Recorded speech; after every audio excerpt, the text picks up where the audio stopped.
So, as far as the union budget is concerned, which is what we are discussing these days, the process of preparation of the union budget starts sometime around September or October, when the Ministry of Finance sends out a circular to all other ministries, which is called the budget circular. Following that budget circular, then various kinds of figures are prepared by the different ministries. Now, the first set of figures which are prepared uh, are with regard to the ongoing financial year. For instance, let's think of this budget which is going to be presented on the 2015-16 financial year. For this, the process started sometime in September 2014, and in the first stage, various ministries would have prepared their revised estimates for the same financial year 2014-15. Now, when we look at the expenditure figures, there are two different kinds of figures. One is the plan expenditure figures, the other one is non-plan. Now, typically within the overall union budget, suppose for 2014-15, the projected amount of expenditure was a very high amount of 17.9 lakh crore rupees. Of that, roughly one third was shown as planned budget, because that was under the supervision of the planning commission, and the remaining budget for expenditures, which was different from plan, is known as non-planned budget. But non-plan is not unplanned by any way. Non-planned budgets are also planned very systematically, and but the thing is that since it's outside the purview of the planning commission, that's why it is distinguished from plan expenditures. So, in the first stage, all ministries would have prepared their revised estimates of non-plan expenditure for the same financial year, which is 2014-15, and the budget estimates of non-plan expenditure for the forthcoming financial year 2015-16. In the second stage, they also prepare the revised estimates of their plan expenditure for the same financial year 14-15. Now, conventionally, we know that the revised estimates of plan expenditure or non-plan expenditure have to be prepared by the ministries themselves without any interference by the Ministry of Finance. But if the media reports are to be believed, the media reports which have come up over the last few months, it indicates that possibly the Ministry of Finance is interfering in the preparation of the revised estimates, which has become very contentious, because it's not a sound budgeting practice, because then you're not revising your expenditure figures for the ongoing financial year on the basis of the expenditure capacity or requirement, but you're revising your figures based on an instruction which has been issued by the Ministry of Finance. I don't know whether it is true or not, but this has become a contentious issue in the last couple of months. So, after these three sets of figures have been prepared, the revised estimates for non-plan expenditure for 2014-15 and the budget estimates of non-plan expenditure 15-16 and the revised estimates of plan expenditure for 14-15, the fourth and the final set of expenditure figures to be prepared are the plan expenditures budget estimates for 2015-16. Earlier, when the planning commission existed, the planning commission had a lot of role to play in that stage.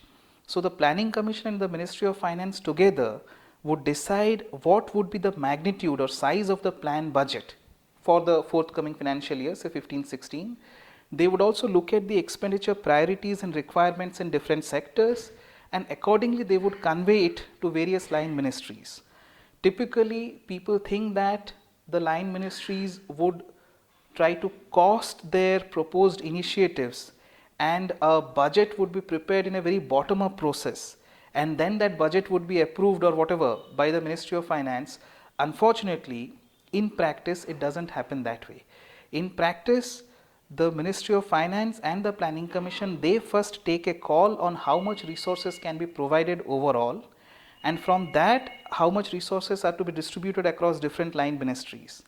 So unfortunately, we have had this top down process of determination of the overall size of the budget, but within that, both the Ministry of Finance and Planning Commission used to advise the line ministries, and accordingly they would propose budget estimates for plan expenditure for the financial year 15-16. But now, since the Planning Commission does not exist anymore, my hunch is that it's the Ministry of Finance alone which would call the shots.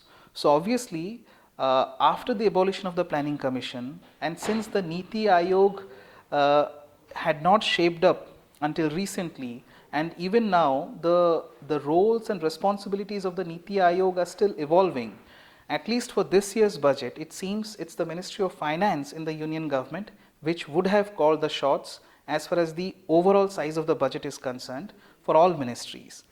And that's how, so this is the process how the 4 different kinds of figures for expenditures are arrived at. These things happen during October to end of January. January is also the time when the Ministry of Finance gets into action along with 2 of the entities which are under the Ministry of Finance. One is the CBDT, Central Board of Direct Taxes. The second one is CBEC, Central Board of Excise and Customs, to arrive at projections of tax revenue. It seems that after the abolition of the Planning Commission, it's also perhaps the Prime Minister's office which could be taking a lot more interest than in the past, because we have seen the new Prime Minister taking a lot of interest in these budgetary matters also, because the Prime Minister has made references to the need for expediting fund flow and fund utilization during the course of the year, and a number of other such references. So I really don't know, I am taking a guess, but it could be the Ministry of Finance and the Prime Minister's office both thinking about the taxation system which is required for the country. We have also heard statements from both the Prime Minister and the Finance Minister with regard to what kind of taxation system they want to put in place in the country in order to attract investments. That again is a contentious issue as far as attracting FDI at the cost of tax revenue is concerned. But whatever it is, I am just trying to explain what the system could have been. And it seems that the Ministry of Finance and the Prime Minister's office could have thought about it and decided about the revenue policies. Accordingly, the taxation proposals would have been shaped up. By February, the budget would have been prepared more or less completely. January is the time when the Ministry of Finance also holds pre-budget consultations with stakeholders from various sectors. And since 2010, when Mr. Pranab Mukherjee was the Finance Minister, he had introduced a consultation in the pre-budget consultations with representatives of social sector groups also.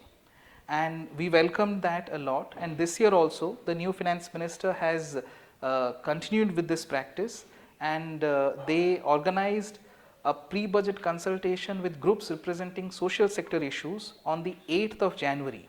And there were at least 15-20 organizations which were invited. CBGA was also a part of that. So we kind of welcome this opportunity to be able to share our expectations and concerns with the Ministry of Finance formally.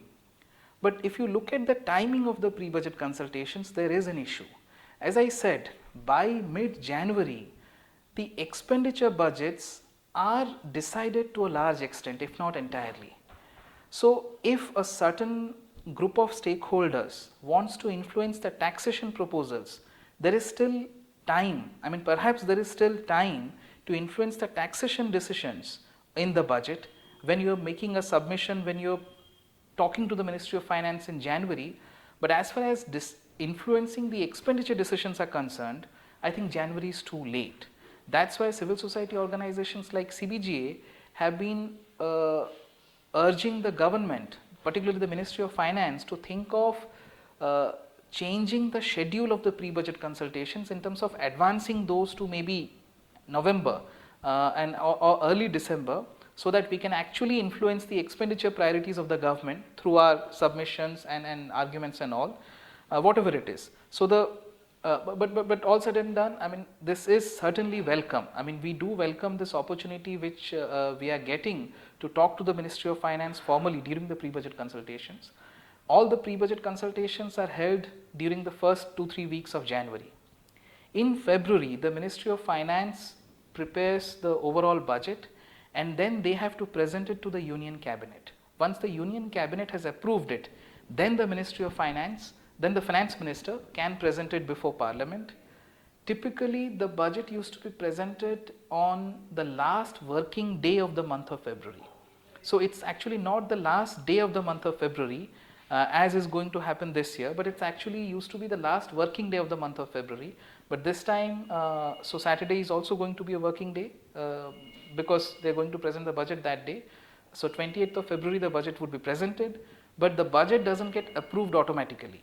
After that, there is a general discussion on the budget which would happen for 2 to 3 weeks. Then there would be a recess for a month. After the recess, the various members of Parliament would reconvene and the budget session of Parliament would go on for another month. So sometime around mid-May or third week of May, that's when the budget session comes to an end. By the end of the budget session, both the finance bill, which authorizes the government to collect revenue, and the appropriation bill, which authorizes the government to spend money, both the bills should be enacted by the end of the budget session. So what really happens is, by the end of the financial year, 31st of March, the government gets a vote on account passed. The vote on account authorizes the Union Ministry of Finance to carry on its proposed activities in terms of budgets which are proposed in the budget. They have been, the Ministry of Finance gets the authorization to implement 1/6 of the budget for 2 months, months of April and May, with the understanding that by end of May, you would have got the entire financial year's budget approved. So this is the process of preparation and approval of the budget. My second question